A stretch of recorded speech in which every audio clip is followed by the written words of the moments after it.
Bom, once again, mais um vídeo para a minha playlist de conteúdo desnecessário. I'm gonna cook for you guys. Desta vez, como pratos complementares, teremos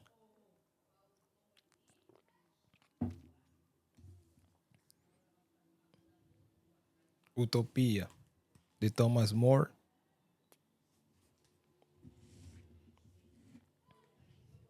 a Bíblia em ação, e o prato principal is going to be esse que está aqui.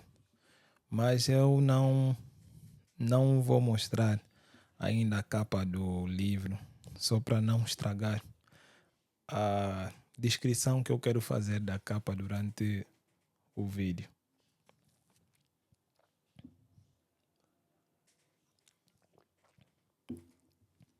Antes de passarmos para a parte difícil,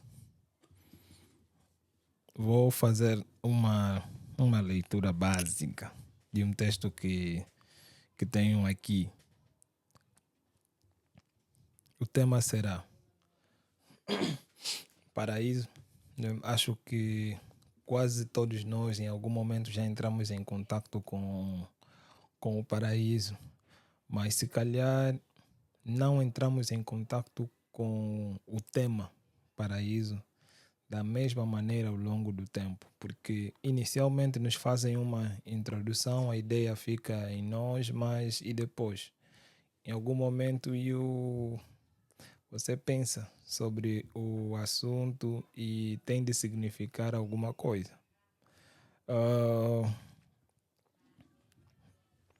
Um dia um amigo contou-me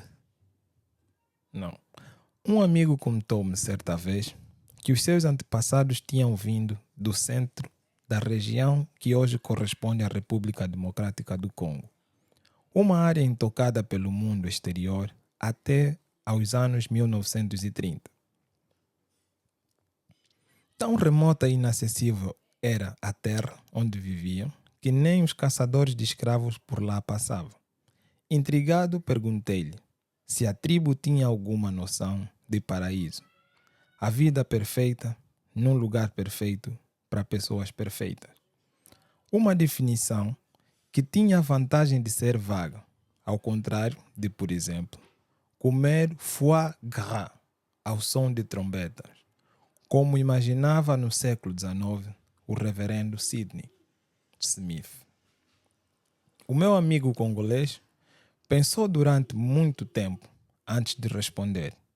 Não, acabou por dizer. Não existia entre eles um conceito equivalente. Não tendo a noção de uma vida depois da morte, não tinham naturalmente uma ideia de paraíso. E então, e de um paraíso terrestre? É verdade que Dante chamou o céu paradiso, mas, para mim, o paraíso também tem um aspecto terreno. Meu amigo abanou a cabeça. Não tínhamos a ideia de jardins maravilhosos ou de lugares perfeitos. Ou, pelo menos, não tivemos até a chegada dos missionários. Havia apenas a crença de que a floresta nos daria sempre tudo o que necessitávamos. A beleza desta resposta reside no facto de mostrar claramente aquilo que a maior parte de nós já suspeitava. A conversa a respeito de paraíso só começa quando se perdeu alguma coisa. Esse é um texto que se encontra no nosso prato principal e o título deste livro é Paraíso. Paraíso, escrito por Kevin Rushby. Espero ter pronunciado bem o nome. Paraíso, uma história da ideia que governa o mundo. Eu vou mostrar a capa, mas tive que ter algum cuidado. Porque a história é sobre o paraíso, né? E naturalmente na capa deste livro tem a árvore do conhecimento do bem e do mal, tem a serpente, tem a maçã, e a maçã já tem a bite, quer dizer que já foi mordida uma vez.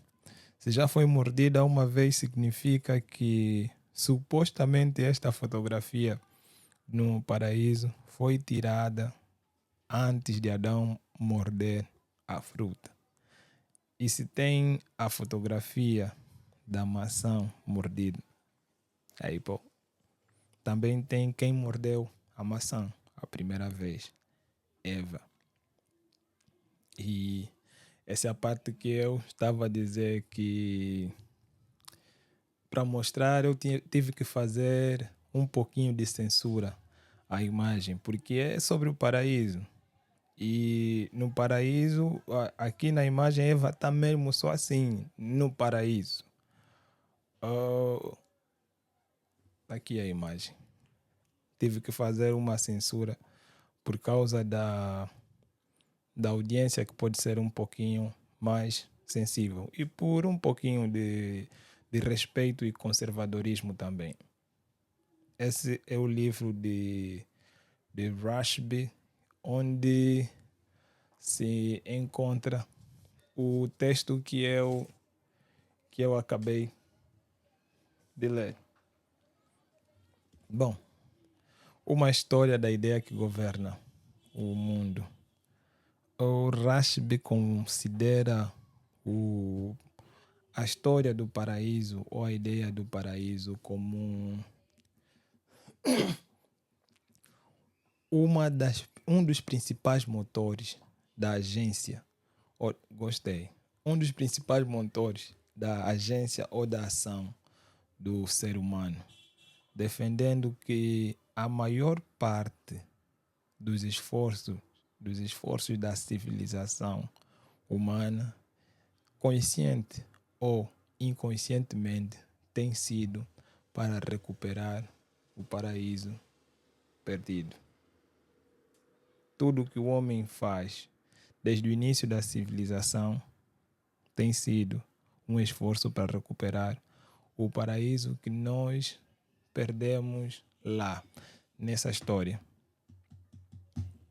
de Adão e Eva.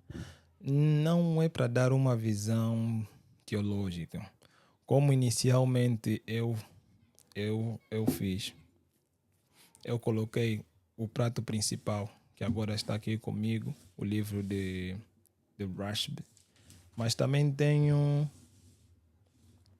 a Bíblia em ação e o livro Utopia. Vamos lá, vamos ver o que mais temos no nosso prato.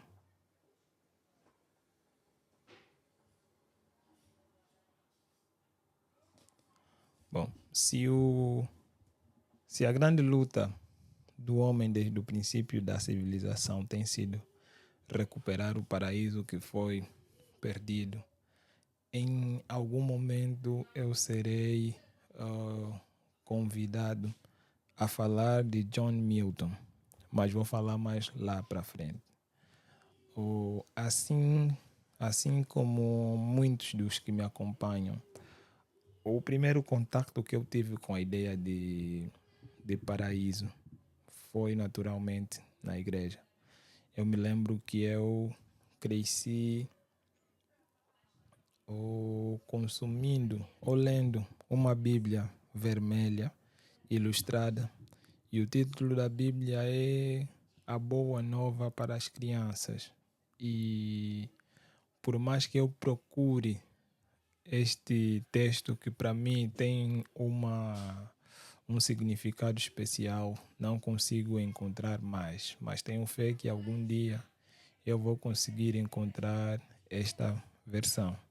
Por isso mesmo é que eu vou pedir ao meu filho que consiga conservar bem as versões de Bíblia ilustradas que eu for comprando para ele, porque podem não estar mais disponível em algum momento. Está tudo digital, mas nunca tive ou nunca vi uma Bíblia tão bonita como essa. Não só ilustrada, mas em forma de quadrinhos.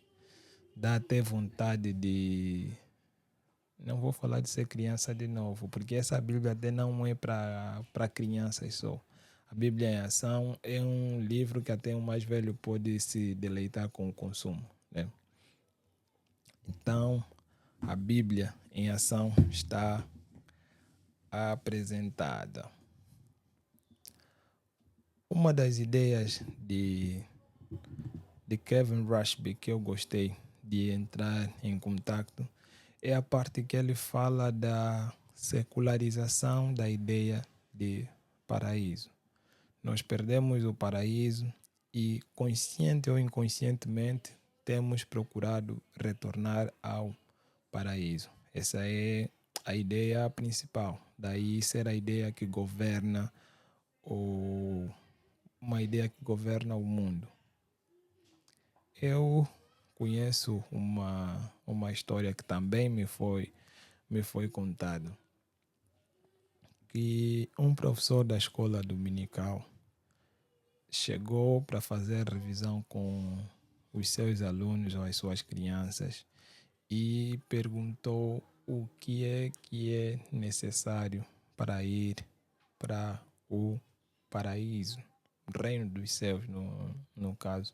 E naturalmente todas as crianças, né, ou a maioria das crianças, responderam que o que é necessário para ir para o paraíso ou para o reino dos céus é fazer a vontade do Papai do céu. Excepto uma criança que respondeu que para ir para o paraíso é necessário morrer. Para uma criança, dar uma resposta parece uma resposta muito fria e o professor ficou um pouquinho triste. Mas, analisando agora, depois, só estou a falar da ideia. O paraíso que a nós foi apresentado foi naturalmente, ao ser criança, é um paraíso transcendente. E Rushby, falando da secularização do paraíso, ele fala que o homem ama tanto a ideia do paraíso que decidiu criar o seu paraíso. Ou seja, o homem quer criar um paraíso, mas sem Deus. E aí faz todo sentido fazer a pergunta: paraíso sem Deus não faz sentido, porque Deus é o dono do paraíso. Ok. Não é possível ter o paraíso sem Deus na ideia normal, então o homem cria isso. Essa ideia de Thomas More, um livro pequeno, mas que eu não consigo terminar de ler. Quando eu falo terminar de ler, não estou a falar de ler o texto integral do princípio ao fim e acabou, mas perceber e ter a minha própria ideia em relação ao que foi escrito. Então ainda não terminei de ler este livro. Sei o que os outros dizem, os mais eruditos, mas a própria visão pessoal ainda não consegui ter. Então, queremos criar o nosso paraíso, mas um paraíso sem Deus. Nossos esforços são exatamente para fazer isso. E agora sim posso falar do John Milton, que escreveu o poema épico O Paraíso Perdido. Curioso que O Paraíso Perdido tem uma versão também em quadrinhos, que é um daqueles livros que eu ando muito atrás, mas não consigo ter. O John Milton escreveu O Paraíso Perdido, acho no século XVII. E o interessante é que ele fala das duas quedas. Inicialmente falando da queda é ficção. Falando da queda de Satã e depois falando da queda do homem, que também é o primeiro momento que eu ouço falar de corrupção na minha vida. Né? Então, o termo corrupção já anda comigo há muito tempo, não é só agora que começaram a roubar. Mas quando se fala de corrupção, fala-se mais em desvio de valores. Há a corrupção da alma também, que essa aqui é a corrupção que depois vai te fazer roubar dinheiro, roubar peixe, roubar não sei o quê. Primeiro começa pela corrupção da alma. Mas o que me faz citar John Milton é exatamente uma frase que é atribuída a Satã no seu livro, quando ele é expulso do céu. Ele diz algo parecido. The mind is a place in itself, and it can make a hell out of heaven and a heaven in a hell. A mente é um lugar em si mesma. E em si mesma ela pode fazer do céu o inferno e do inferno o céu. Ou seja, o paraíso que quando crianças nos ensinavam era um paraíso transcendente. O paraíso que o homem tenta criar é um paraíso imanente. E tem essa dimensão também agora, que o paraíso e o inferno estão na tua cabeça.